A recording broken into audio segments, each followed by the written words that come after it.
Welcome to therave.com. I'm Tommy Wild, and I'm joined by Boyce Avenue today. Hello. Thanks for having us here. How are you guys? Very good, very good. Would you mind introducing yourselves? I'm Alejandro.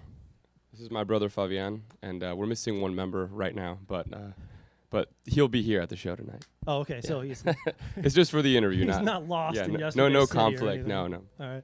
Well, first of all, congratulations on all the success. Thank you so much. I mean, coming out of virtually nowhere. That is true. Yes. You guys had a unique way of getting noticed, and everybody probably knows that by now. But you started out really just putting cover songs on YouTube. Yeah, that was kind of the approach. Took off from there. It was because at the time we were in a little bit before that. We were all kind of in Gainesville. We found ourselves in Gainesville. We all went to the University of Florida at some time, and we were all kind of like playing these shows together, these gigs, and playing at these pubs or whatever. And just kind of as like a fun thing to do together as brothers and to practice your craft. So it was kind of this thing of like, let's just take what we're doing there anyway and just make videos of it and post it online. And then because of that, it was like we didn't really have to do that kind of style of gigging anymore. We got to like actually come and put on full tours once we had a fan base. Yeah, so it's like when you come through a city for the first time, it's almost like you've been here before. Yeah, it feels like that because we almost have been in their living rooms and in their computers. What was the first video that you guys posted? The first video, it was... Before It's Too Late. Yeah, that was it. It was a Goo Goo Dolls cover called Before It's Too Late. It was like off the Transformers soundtrack. That was, I think, probably 4.5 years ago. Wow. Mm-hmm. And then since then, 300 million viewers? Yeah, views? it's even skyrocketed since then to, at this point, I think it's over half a billion, Wow. which is pretty crazy, but... What were you thinking when you hit the first, say, million views? You were like, oh my God. Yeah, it was every increment. It's like it's all relative. Is such a big deal, you know. Like I remember hitting even 1,000 views or then 10,000 views, and now to see it hit such a huge number like that, it's almost hard to wrap your head around a number like that, like over 500 million or whatever. But have you heard from any of the bands that you've covered as far as? Yeah, we've actually have. From a few, there was like a Jordan Sparks cover we did back in the day, and like her grandmother it's so odd, had reposted it on MySpace or whatever, and reached out to us, and through that, like we heard that she was a huge fan of it. Most recently, we did a cover of a group called One Direction. Okay. This was actually kind of before they were even known in the States. And they liked the video, and so we actually went over to the UK and opened up for them and went on tour with them. And now, I don't know if you've seen recently, but in the last couple of weeks or the last month or two, they're blowing up in the States. There's almost seems to be like a resurgence of like those sort of pop, boy band groups or whatever. But they're huge right now. We had a show in New York, so we popped over and saw them play at Radio City Music Hall, and it's really cool to see them having success over here. Well, that was interesting because the reason we even did the cover was because. Like their whole thing was they got on X Factor, and like a part of that show is just like very similar to American Idol, where you do your own renditions of songs.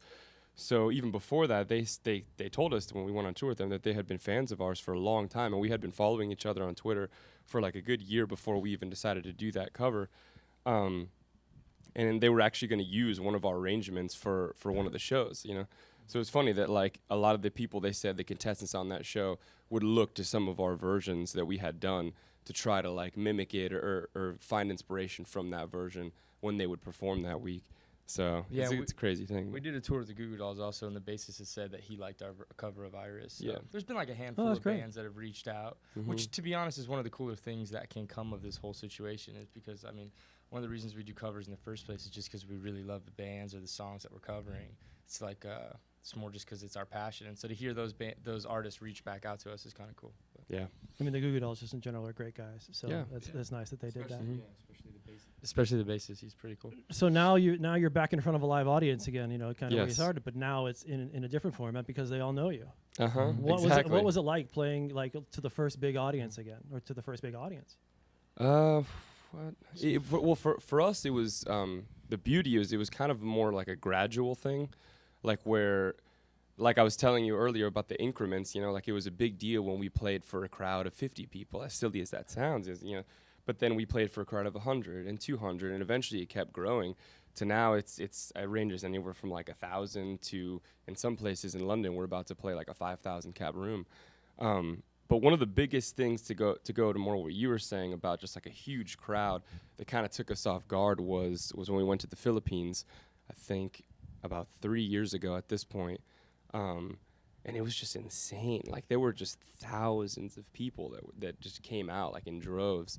And I think we played this one outside of like a mall, this outdoor grounds kind of thing. And there was like over 10,000 people that showed up to that. So that was like one of those first crazy moments where we were just like, oh my gosh, like this thing is kind of like connected with so many people, even beyond like what we could have imagined, you know. Do you get stage fright at all?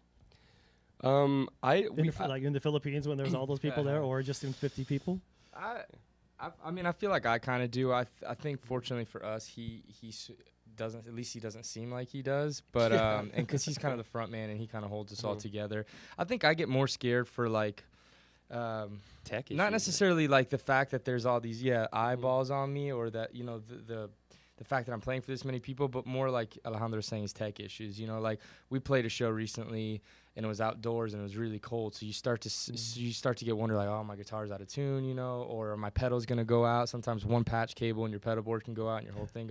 So for me as a lead guitarist too, it's more like all the techie stuff. Is my, the tubes in my amp okay? Like, is there gonna, or is my wireless pack gonna go out in the middle of 2,000 people? So that's the kind of stuff I get a little shook about. But the actual playing and stuff, I at least personally, I just kind of get lost in my world, my situation, which I get some heat from too, because the fans are sometimes feel like I, don't engage enough or don't smile enough. But I just kind of get lost in what I'm doing, and I really try and like make sure I'm feeling it. But he there's some songs where he'll go on stage by himself just to perform, to have like an intimate moment, and he'll just be singing just him and a piano for 10,000. How many were at the Belfast? Yeah, that was like 17,000. 17,000 people, and he just doesn't seem like he's shook at all. So sometimes for me, what's crazy is it's almost. I think it's because there's this connection with them, but there is a certain separation where like if there's something embarrassing does happen. Like I kind of get to go backstage after the show's over, but like hide? So yes, yes, hide so to speak. But it ends up actually being sometimes more nerve-wracking to perform for like just a small group of like 15 people that you have to put the guitar down and then you have to like talk to these people, you know.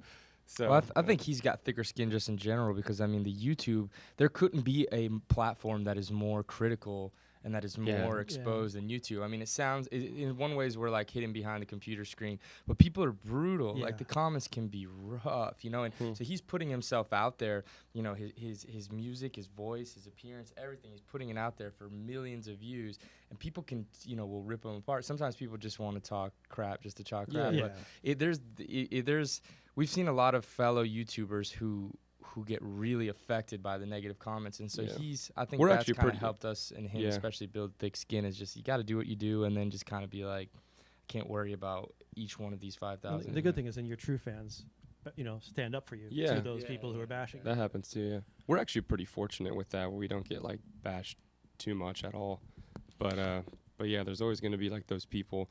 So it's kind of helped just overall. Like I actually almost thank those people that like.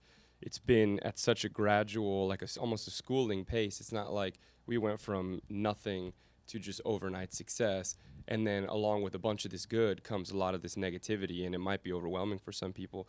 But we got to kind of like learn about, many forms of celebrity and how to deal with fans in person, even at smaller shows and just at bigger festivals and all that kind of stuff. It kind of just like grew this gradual thing. So. We feel pretty prepared. It's been over the course of, like you said, 4.5 years. It wasn't an overnight success. No. So the CD is all we have left. Yep, that's it. And you're obviously incorporating songs from that into your shows.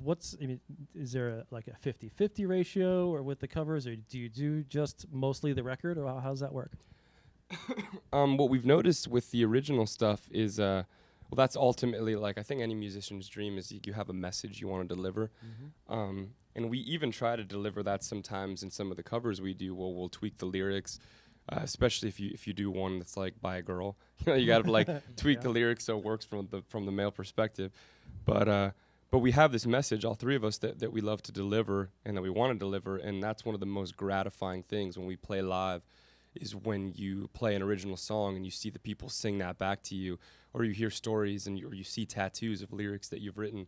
So we found that the fans, since that came from us, these hardcore people that are coming out to these shows, they want to hear more originals actually than the cover songs, and there's such a huge beauty to that, and we definitely embrace that. So it ends up probably being, it's tough to say, it depends, but probably like 70-30 in favor of the original music. Okay, cool. So I think what's cool for us too is I think they understand that as a band we sort of need that outlet. You know, it's like it's like there's two worlds. It's like we have a lot of cover videos on YouTube. If you want to watch them, you can watch them at your work, in your house, whenever you want. You can watch them all day.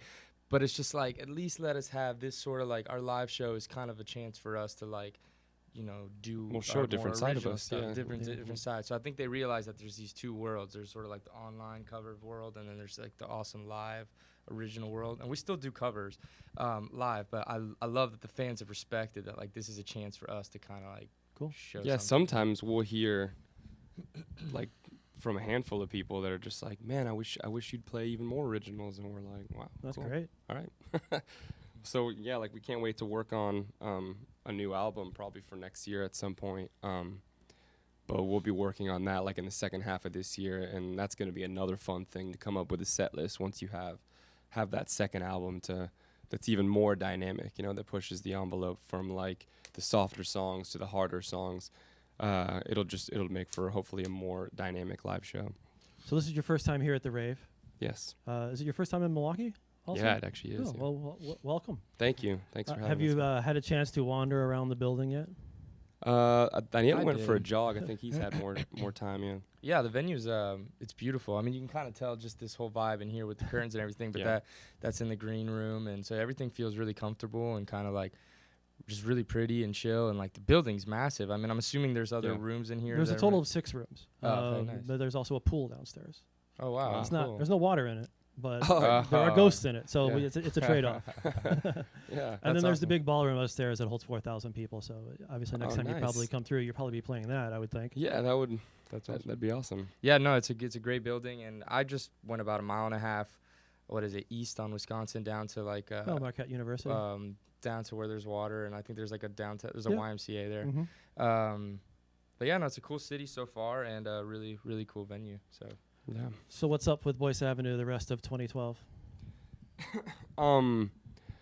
In June, well, Daniel's actually got like a third child on the way, which is like a huge special thing, and the baby's due late April-ish, roughly around there. So we're definitely going to take off like April and May just to kind of like keep doing online stuff, but stuff that we can do while we're at home to be able to be more there for the family, which is super exciting because we've been touring like a lot.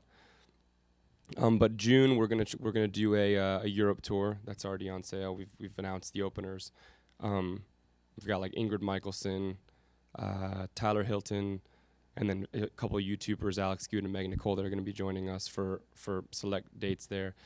And then the second half of the year is kind of undecided now. It's like we usually only know roughly like 6 months in advance what's up, because we do like to stay somewhat flexible in case we need to jump on like a big opening slot, or even decide to, I don't know, maybe tour a country or continent that we've never been to before. Things are popping up all the time. Like right now, if a promoter from Brazil came up to us and said, you know, we'd like to have you in a couple months, like we would take it. Can I be a tech or something in Brazil? Yeah.